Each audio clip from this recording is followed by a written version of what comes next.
everybody, it's Bunny. Okay, so today I'm gonna be doing kind of a random, non-requested, but kind of requested video. I've been getting a lot of questions lately about my makeup routine or just general stuff I have going on my face. So I thought instead of like going through each video and like commenting back, like replying the same thing to a bunch of different comments, that I would just make like an overreaching video and hopefully like everyone who wants to know or who cares will watch this video. Yes. Probably the most questioned activity on my face that I've been asked recently is about my eyelashes, and honestly I don't see anything like more impressive in my last couple videos than I normally have. I haven't changed up anything and I'm not wearing false eyelashes right now. The mascara that I've been using, but I've literally been using this for probably like 6 months now, is Maybelline's The Falsies Volume Express. The only thing that I can think of that might be why you guys can tell a difference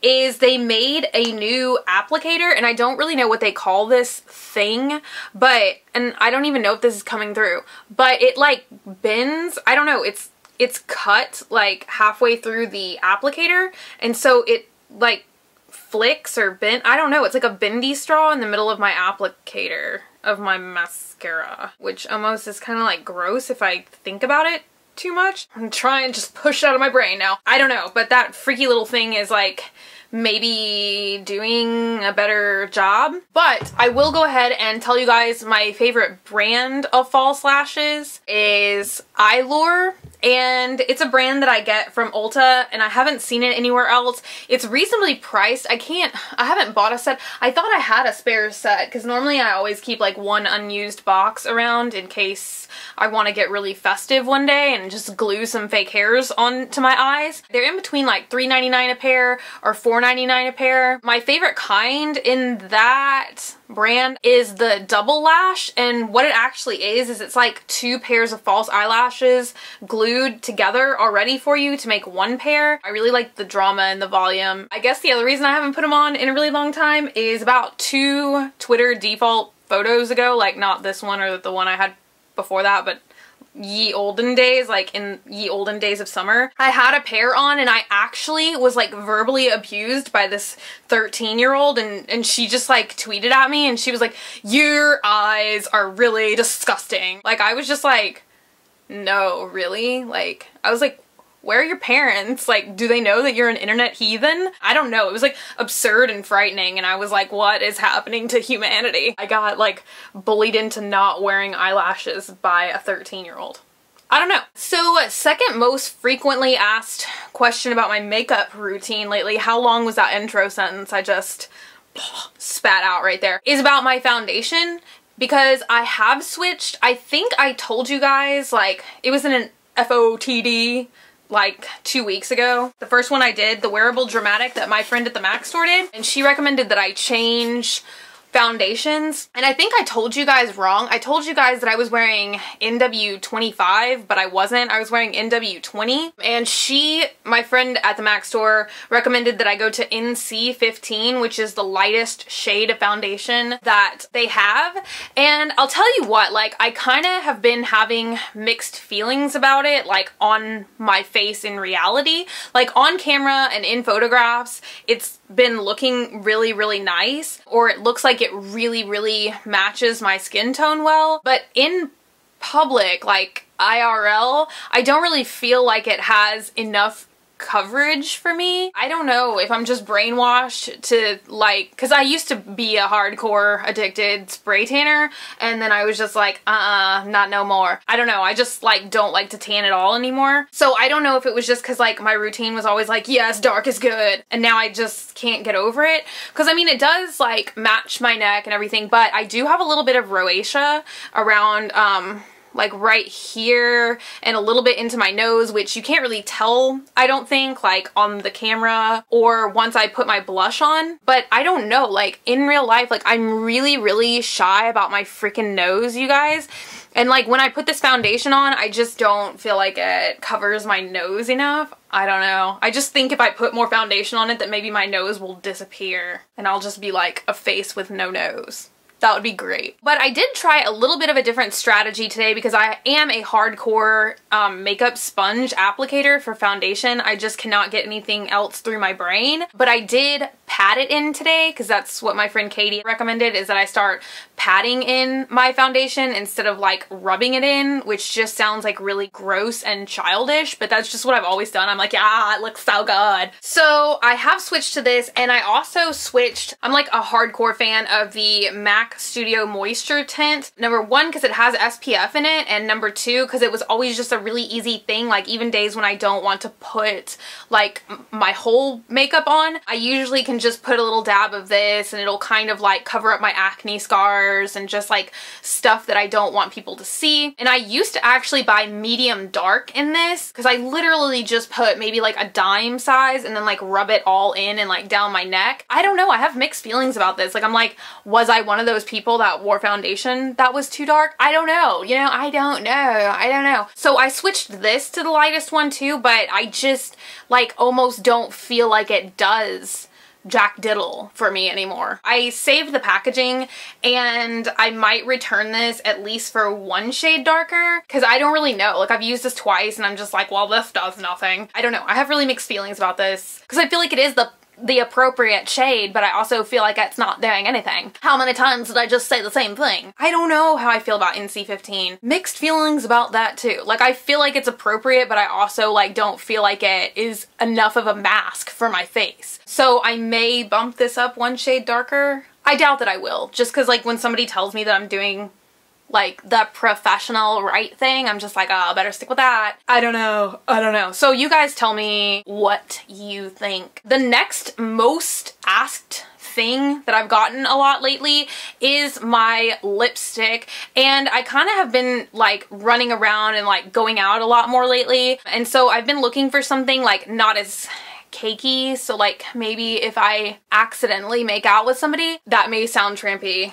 Like, I mean, the same person, but maybe, I don't know. I keep making it sound worse every time I extrapolate on this point. Anyway, I wanted to find something that was kind of like more like those commercials, you know, where people can like put tape on their mouths and like make out and like, I don't know, like drink from a water fountain and then like wipe it like cowboy style with the back of their hand and like nothing gets on their hand and their makeup still looks flawless. So that's kind of like what I've been looking for my life. And I kind of have been using a mixture of products to achieve that desired effect. The very first thing that I've been using is the Yves Saint Laurent. We're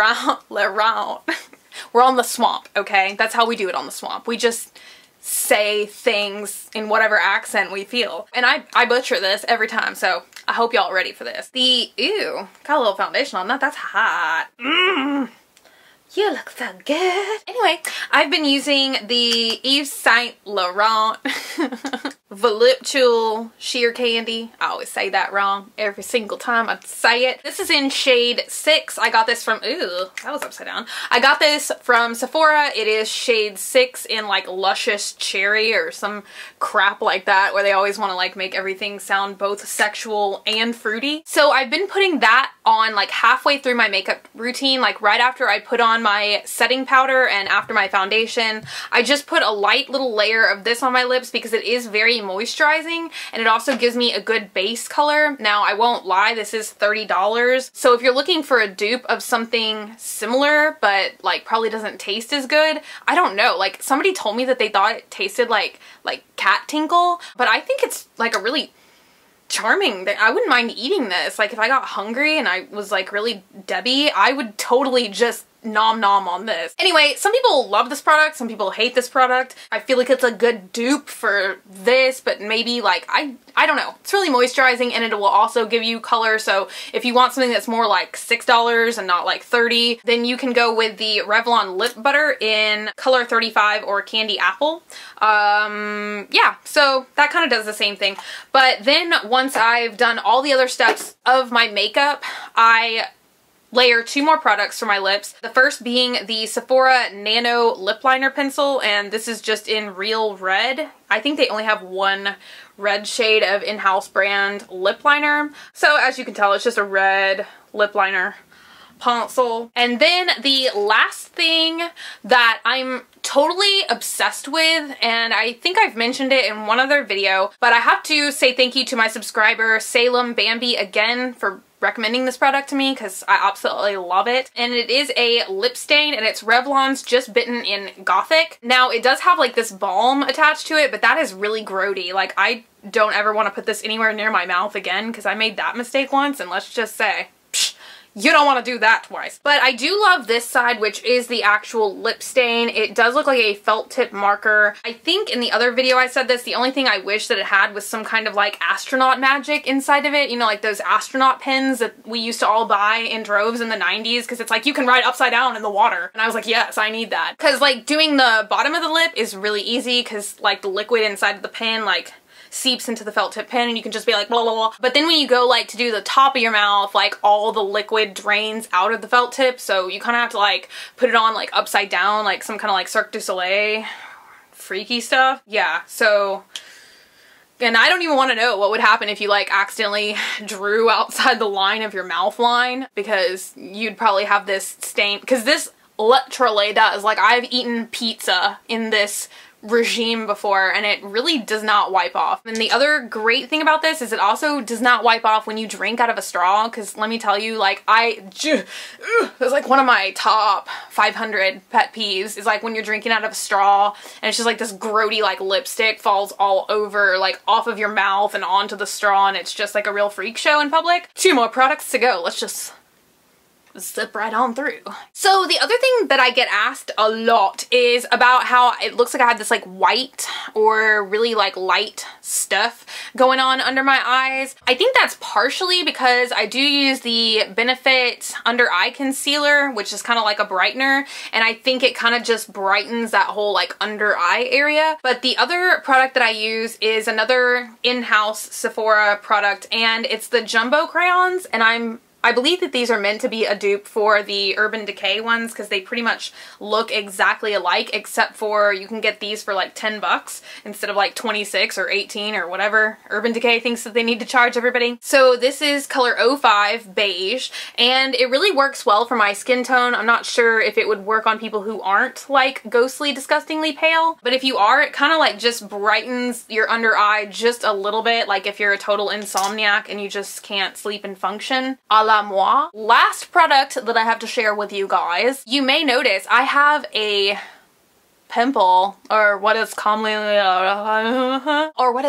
referred to as a zit on my freaking forehead, and I don't know like what is wrong with my life. I don't know, I kind of am breaking out lately, and I think it's a combination because A, I can't stop washing my face obsessively with my freaking Clarisonic Mia, whatever that spinning thing is. I don't know, I've fallen victim to its charm. I'm just like, yes, I'd like to scrub my face every 30 minutes. But I'm trying to moisturize because I think it's honestly like pimples driven from lack of moisture and also maybe like stress. I'm like, okay, stress. Really good concealer I found. I used to use the Murad concealer, but I'm slowly switching everything over that's like a facial thing. That makes no sense. Everything makeup is for your face. You know, my wrist makeup collection. Everything that's kind of like a foundation or a powder or something like that. I've been switching to MAC products just because I like MAC products. And so I've recently tried this concealer, and this is really good for people who are pale. It is the NC20 Studio Finish Concealer, and this actually has SPF 35 in it. And the other really great thing about this product is it smells like a frickin' swimming pool. It really smells like an actual swimming pool, and I like that. I think it's great. I just dropped it, but it closed. It's okay. It's okay. I keep dropping everything. I should just start throwing my makeup at the camera and be like, look at it, guys, look at it. I'm gonna get obnoxiously close to the camera so you can like just gaze at its ugliness. I think that this is a good mixture, plus Photoshop. I know people are like, God, Bunny, you're so fake. You Photoshop your pictures. And I'm just like, who does not Photoshop their pictures? Who has like a semi-working knowledge of Photoshop? It's not like I have any Photoshop magic skills, but you better believe I'm using that retouch button, okay? People don't want to see this. And let me tell you, as I've told you many times, when you turn 26, you go crazy, okay? Like, if they had video shop for the whole video, you better believe I'd be like those cheap photographs at the mall. Did y'all ever do that with your friends, or is that just like a thing we do in the swamp? Because I know when you were in high school, it was the deal. You would go to like the trashiest, that sounds bad, but they were in a mall, okay? It's like those mall photo places, but you'd like go with your best friend and you'd wear like, I don't know, like the most trendiest crap that you could buy from like Abercrombie and Fitch, and you would just like do some like overly dramatic pose, and then they would take your photo and then they would like airbrush your features away. It would be perfection, and you would just like hand that out to everyone you'd want to make out with, and that would signify that like not only did you somehow look perfect not in front of them, but that you had friends so that they would want to date you. That sentence makes no sense. But it did not work for me in high school. I don't know, was that a shared experience? And then it was always like the stupidest background ever. It was like Cosmic Swirl. Well, that's pretty much all I was gonna tell you guys about today. I just thought I would like is this like some kind of official video? Like, can I give it a relevant title? My god, I sound like Carl's right now, like on Hipster Runoff. I'm like, relevant, guys. Is it most used products or favorite products or like products for my everyday look? Like, watch me just title this like ancient alien routine. That would make no sense. Swamp party. I'm gonna stop now. I'm gonna shut up, okay? Just shut up. That's what I'm gonna do right now. Okay, I have one last thing to do. Just because I promised all you guys and Tom Hanks that I would do this, and let me tell you, you don't break a promise to Tom Hanks, okay? Once you tell him you're gonna do something, you do it. That conveniently went into my trash can. I don't think I'm doing it right. God, they made this look so easy and big. But that was in the 80s. Everything was easy in the 80s, including Rod Stewart. No, it doesn't, it's lacking Hollywood magic, okay? That's what it's lacking, but I tried. I could do it so much easier from this angle. But that's not, there's no action there. Oh, that was intelligent. That was on my toothbrush. I don't think I can brush my teeth with that anymore. Oh, look, at least it's great value. Like, when is silly string not great value? I've got big giant globules of silly string to pick up now all over my bathroom, so I better let you go. As usual, please take a moment to subscribe, stay for the swamp party, and I'll try and shoot silly string out of my mouth better next time. I hope you enjoyed my extra relevant makeup tips. If you want, you can comment down below, let me know exactly what you thought of my semi-relevant makeup tips. You can like me on Facebook, facebook.com/graveyardgirl, or you can tweet to me @graveyardgirl. And I will see you guys next time. Bye!